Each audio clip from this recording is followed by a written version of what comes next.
An idol is something that is worshipped for profit in most cases. So the idols are, we've always done it this way, so we'll keep on doing it.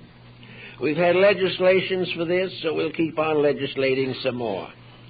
We have managed to wander through a number of economic crises by old-fashioned policies, so we will continue to wander through, but we won't solve anything. So the idols of the marketplace become the symbols of the practical policies that we are all trying to live by.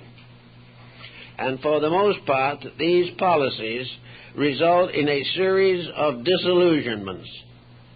Every day it becomes more obvious to us that these policies are not sufficient. They're not getting us where we want to go.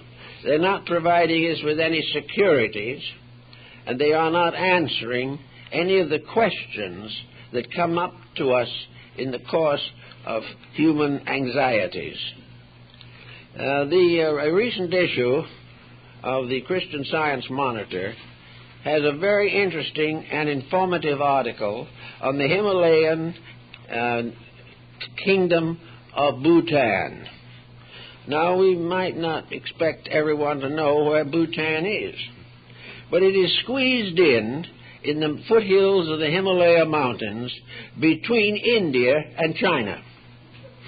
It is a country of about 18,000 square miles with a population of somewhere between 2 and 3 million. It is a Buddhist country and the last stronghold of Buddhist theocracy, I guess, in the world today. Even here the theocratic aspect has been minimized, and the present king, a young man with very modern attitudes, is desperately trying to bring his country into some form of stability. The point of view is very basic. Bhutan is now, according to the official statements, about to join the 20th century. And they're very uncertain as to whether they're going to survive this joint. Because the moment they come into the 20th century, the Chinese have their eye on them on one side, the Hindus have their eye on them on the opposite side, and all nations with importing and exporting interests have both eyes on them. These people lived quietly in a sheltered little kingdom. They had no money to speak of, but they had no poverty, practically, because everyone was equally indigent but comfortable. They were ruled over by a rather benevolent young man who apparently was very much interested in trying to keep the country on its feet.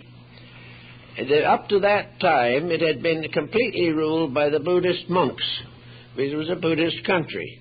These Buddhist monks still have a very great deal to say about the management of the country, but it is now a sort of a mutual agreement between the religious and secular governments. Bringing this country into the modern world is almost like bringing a newborn babe into modern society. Everyone's very happy at the thought, and with a little more serious thinking, everyone starts to worry. And this is true. To meet this emergency, the Bhutanese people have decided to open the country on the India side and are building roads. They have already received grants from various funds for national improvements and so on, and they are trying desperately to establish an enduring state and hold its independence, although they are reasonably certain they can't do it. But at the same time, they are being led now by a very young but very optimistic fellow who is a graduate of the University of California, and he's gone back to help them plan an agricultural expansion program. So there's movement and anxiety and trouble. And this little independent country is gradually recognizing that it is about on the edge of being swallowed up by something bigger than itself, and against which it will have no protection whatsoever. Now, this type of problem makes us wonder a little bit as to the preciousness of entering the 20th century. Very few people have found anything about the century at the moment that is truly enjoyable. We have more than we ever had before, and still want more than we have. We have bought up and taken over in one way or another many independent states, and very few of them are any better off than they were before. They are becoming industrialized, but this is presenting them with another problem. When everybody produces everything, who buys? When we put all the machinery somewhere else for somebody, and he starts manufacturing the goods, who's going to buy it? Can we buy it simply because we put the machinery in? We're already making more of it ourselves than we know what to do with. So all this progress seems to be under the general heading of Bacon's Idols of the Marketplace. The marketplace is world economics. The marketplace is buy, sell, barter.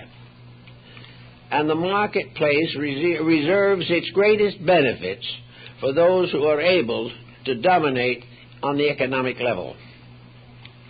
So we sit back and we think about all these things, and we try to bring these faculties of our own minds into focus to see what we can make it mean, how we are going to interpret and understand the world that we live in.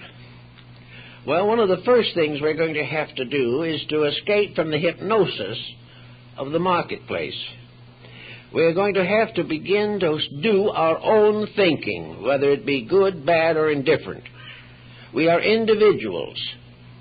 Each human being has the potential of improving in knowledge and insights.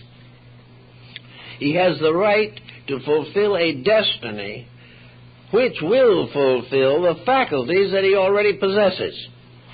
He is capable of more than he is doing.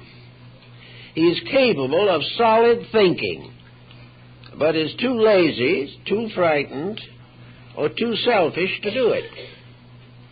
He is capable of solving at least his own problems, but instead of that, everything is turned over to governments which seldom, if ever, succeed in solving anything. Therefore, more and more, survival for the individual depends upon dependence upon his own inner resources. He is going to have to know in his own mind what his job is, why he is here, and what he's going to do about it. Now, it's not a case of getting all this out of textbooks. This is one of our difficulties. This, again, is part of the story of the marketplace. Our textbooks are all geared to agree with existing policies which themselves have failed. We are being told again and again the importance of doing things as we always have done them. But gradually we wear the policy so thin that it falls apart in our hands. There is very little creative thinking being done, because there are very few people who want to do it, and there are very few who want to listen if anyone else does it. So, out of it all, there comes the important problem of taking care of ourselves. Not in a selfish sense, not in an egocentric way, but we have been given at birth a body from the infinite. We have been placed here by a power beyond ourselves. And it is our moral duty to do what we can to make this gift that has come, ourselves, make this gift important to the world in which we live. It's not who is going to be the next dictator. It's not the political advancement of the individual that we are primarily considering. The primary consideration is that the individual shall reach a point where he is a normal human being.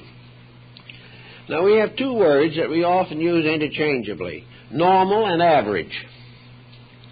Normal, to a philosophic thinker, is a condition of being correct in the face of nature.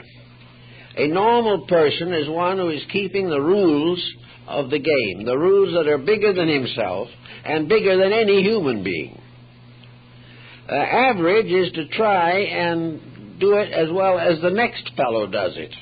And if the next fellow does it badly, that excuses us from doing it the same way. Average is to be like everyone else. Normal is to be according to law. Not man-made law, but divine law. Now, what is the normal state of man? The normal state of man is health, physically. He has remarkable recuperative powers, and the body has been given all kinds of protections against the common ailments that affect the flesh.